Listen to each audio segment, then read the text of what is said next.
How'd it go today? Step to the side, please. Watch out, watch out, watch your back. Big great. How will continue evolving today? Congratulations at NY Youth Check. By now, most of you have probably heard that Diddy's daughters broke down in court after a shocking moment, but that's only part of the story. The truth is, things were much worse than people expected. Yes, the girls did leave the courtroom during Cassie's emotional and disturbing testimony. But what really stood out was how intense that moment was. One daughter was visibly shaking, another looked completely crushed. And they weren't the only ones affected. The courtroom was in chaos, some people walked out crying, reporters were stunned, and even security guards had to look away. What Cassie shared about Diddy wasn't just surprising, it was deeply upsetting and hard to hear. Just when everyone thought things couldn't get any worse, Cassie mentioned the infamous baby oil, something already known to be strange in past reports. But it turned out we didn't know the full story. The way Diddy allegedly used it was incredibly disturbing and sickening. It made everyone extremely uncomfortable. For all those in London that don't know what happens to the white man when he comes to a P. Diddy party, this is what happens to the white man. It's so unfortunate. You gotta pull back though, so they can see. That's crazy. Matt, move out the way. You're still alive. Look at that. Look. What you? With a drink on his head. And that's James from Simeon Mobile Disco. He is a actual DJs aren't supposed to pass out, but when they come to one of my parties, this is what happens to them. Let's be clear, this isn't just another celebrity scandal. Diddy's trial revealed a darker reality, far beyond fame and luxury. It showed a world full of secrets, control, and emotional pain. So if you've been following the lawsuits and accusations against Diddy, brace yourself. This part of the story is especially shocking. Excuse me, I don't mean to interrupt you, and I would like to auction something off, okay? If you win, you get a night out with Diddy. One of the most horrifying parts was when Cassie described a moment involving Diddy and another man during a drug-fueled encounter. She was on the floor, and they were hitting her and doing things so extreme that she ended up choking on their urine. Courtroom as Cassie was testifying. So let me tell you guys everything that you didn't see or may have not heard, because it's a lot. I will say the most damning part of her testimony for me is when she describes a freak off where Diddy and another man, an escort, are standing on top of her while she is laying on the floor high off of and they are urinating on her face to the point where she is choking on their pee. The courtroom was already tense, but things got much worse once people started testifying. A male escort named Daniel Phillip gave a shocking statement. He said Diddy didn't just cheat, he planned and controlled the entire situation. Many times, Diddy would silently sit in a dark corner, watching Daniel, whom he paid, have sex with Cassie. Sometimes, Diddy would even join in. And this is just the beginning. Daniel claimed Diddy forced him to do degrading and humiliating things to Cassie, like urinate on her face to the point where she couldn't breathe.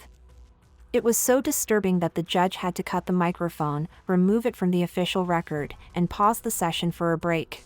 Cassie later said that after those sessions, there would be blood, urine, and baby oil everywhere. After a freak off, there would be blood, urine, and lots of baby oil. Things got even more confusing when Daniel said Cassie sometimes seemed to request those actions, but he believed she wasn't doing it out of her own free will.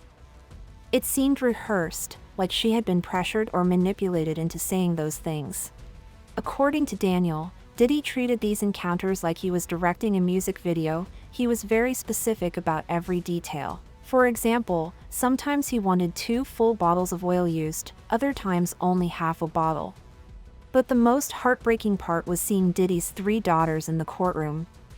They are all just about 18 years old. One of them held her jacket tightly, trying not to cry. Another covered her mouth like she was holding back a scream. The third stared at the floor, frozen, clearly shocked and embarrassed, until they eventually walked out. A big question people are asking online is why Diddy's daughters were even allowed to sit through such a graphic and disturbing testimony. As soon as the intense details came out, the girls got up and left the courtroom twice. That means they might have returned at some point, but things only got worse.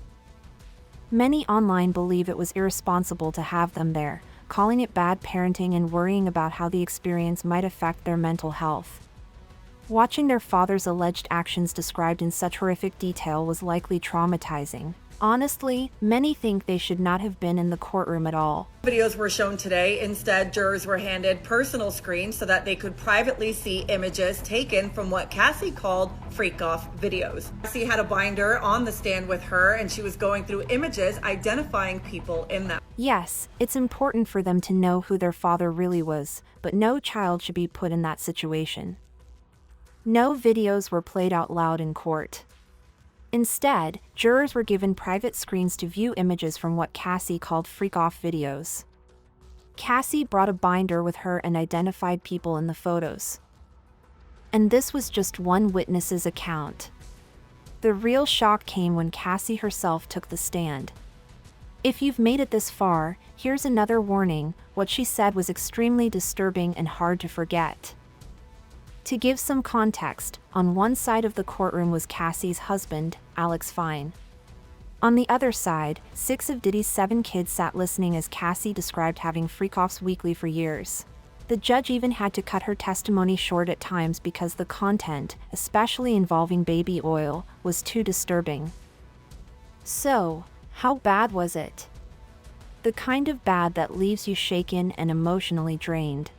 Let's go back to day 1. Diddy's federal trial began in Manhattan under extremely tight security. Reporters weren't allowed phones or cameras, and they were desperate to find out what was happening inside the courtroom. Then came May 13, 2025, when the silence ended. That's when Cassie, full-term pregnant, calmly walked into the courtroom. Her calm presence surprised everyone. She didn't flinch at the flashing cameras. Just her presence sent a powerful message. She was also the only witness brave enough to testify under her real name, which showed how much courage it took to face Diddy directly. She wanted him to see that she wasn't afraid anymore, she was free. Diddy's ex was grilled on the stand today over their so-called freak-offs. That's Cassie Ventura this morning, 9 months pregnant and surrounded by security as she headed here to federal court to be cross-examined. As she took the stand, the room went completely quiet. Everyone could feel how serious the moment was. Cassie then began sharing the terrifying reality of her past with Diddy. According to her, it wasn't just abuse. Diddy controlled every part of her life, emotionally, mentally, and even professionally. He isolated her from her loved ones and made her feel like she had no freedom or voice. The disturbing acts that had been rumored were, according to her, very real. When Combs didn't get his way, he was violent, and he subjected victims to physical, emotional, and verbal abuse so that they would participate in the freak-offs. Like the previous witness said, Diddy forced her into these dark freak-off sessions with other people while he watched. Sometimes he joined in or recorded it. He treated the whole thing like some sort of sick ritual, and if she resisted, he would respond with violence. Cassie described being beaten in hotels, having her head smashed against walls, phones broken so she couldn't call for help. He even controlled her music career, choosing what she sang, who she worked with, and when she could release songs. It was like she was under constant surveillance. She said these freak-offs happened regularly, once a week, lasting for hours, and sometimes up to 4 days straight. In one case, they damaged a hotel room so badly the hotel demanded a full renovation and charged them heavily. And then came the video evidence. The court showed unseen surveillance footage, including the 2016 video CNN had previously released where Diddy was seen attacking Cassie in a hotel hallway. But insiders say that clip was nothing compared to the new footage. The new tapes were so violent and explicit that it was clear this case wasn't just about stories, it was about undeniable proof. Cassie broke down on the stand while the videos played. The prosecutors let the footage do the talking, and the effect was devastating. Jurors were visibly shaken. One female juror clutched her chest. A male juror looked away, while another one took notes nervously. As Cassie listed names of male escorts and pointed out images of herself covered in baby oil, it was clear the impact of what Diddy had done was deep and horrifying. The worst part? Diddy had recorded these videos thinking he could use them to control Cassie and others. In the end, they became evidence against him, a cruel twist of fate. Of course, Diddy's legal team didn't just sit back quietly. They hit back hard, trying to turn the story around. According to them, this wasn't about abuse or control, it was just a bad breakup. They made it sound like a love triangle filled with jealousy, cheating, and money issues. No trafficking, no coercion, just messy relationship drama. They even questioned why Cassie still had the tapes, trying to make her look suspicious, like she was keeping them for revenge or blackmail. But people inside the courtroom weren't buying it. The vibe shifted. The jury seemed to realize the real issue wasn't why she kept the tapes, it was why they existed at all. Cassie, however, came ready.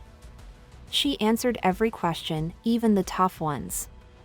When asked why she stayed with Diddy, she admitted she was young and didn't know better. She met him when she was barely out of her teens, and he was already 37.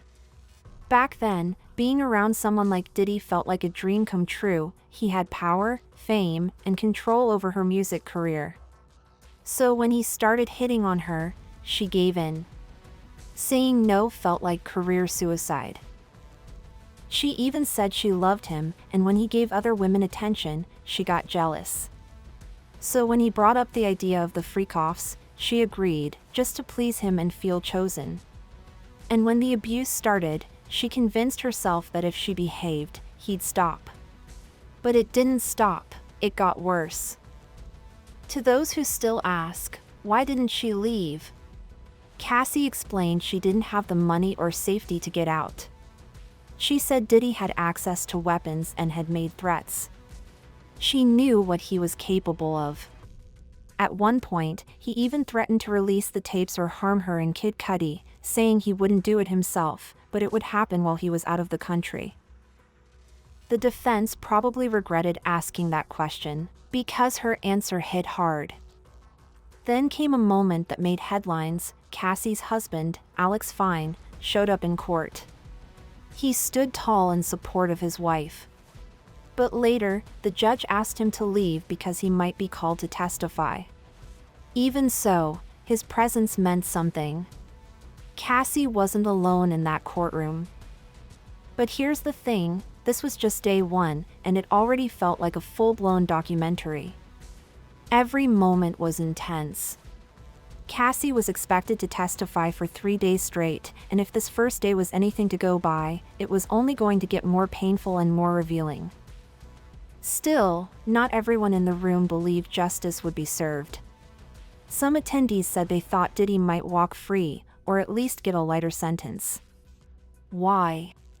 Because so far, the prosecution hadn't clearly proven the RICO charges. They were showing clear signs of domestic abuse, but not enough to build a case of organized crime or trafficking, which is what RICO laws are for. The prosecutors kept asking Cassie about outfits, freak-offs, and who planned them, but they weren't showing proof of multiple people being trafficked or moved across state lines. It was starting to feel more like a state-level domestic violence case, not a federal one. Some people in court even admitted they were getting bored, expecting something more explosive from a RICO case. Unfortunately, they didn't feel like the government was connecting the dots the way they needed to. Also in attendance? Diddy's mother, sitting silently. One of his exes, Misa Hilton, showed up using a walker, looking visibly emotional and shaken. TMZ tried to speak to her, but she said nothing. Even Jaguar Wright made an appearance. And when someone like her shows up, you know drama is in the air. So picture this, family members, former partners, and media figures all in one room, each one bringing their own weight to the situation. The air was heavy. And to think, Diddy's own kids might have seen some of this unfold in real time, or felt the emotional toll of what was happening, it changes the whole story. What do you think? Should his daughters have even been there? Or were they pulled into something far darker than they were ever meant to see? Drop your thoughts in the comments, because this case is shaking everything up. And don't go anywhere. If day one gave us all this, imagine what's coming next. Don't forget to subscribe to our channel for future updates.